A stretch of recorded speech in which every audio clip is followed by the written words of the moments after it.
When that year was ended, they came unto him the second. And Joseph placed his father and his brethren, and gave them in possession the land of Egypt, and the best of the lands, and the land of Ramses, as Pharaoh had commanded. And Joseph nourished his father and his brethren and all his father's household with bread according to their families.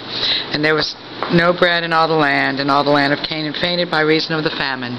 And Joseph gathered up all the money that was found in the land of Egypt and in the land of Canaan for the corn which they bought.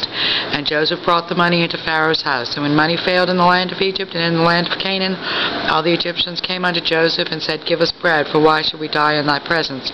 For the money faileth. And Joseph said, Give your cattle, and I will give you for your cattle if money fail. And they brought their cattle unto Joseph, and Joseph gave them bread in exchange for horses, and for the flocks, and for the cattle of the herds, and for the asses, and he fed them with bread for all their cattle for their years. When that year was ended, they came unto him the second time, and said unto him, We will not hide it from my lord, how that our money is spent. My lord also hath our herds of cattle. There is not aught left in the sight of my lord, but our bodies and our lands. Wherefore shall we die before thine eyes, both we and our family?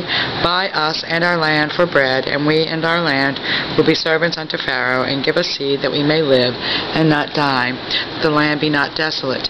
And Joseph bought all the land of Egypt for Pharaoh, for the Egyptians sold every man his field, because the famine prevailed over them.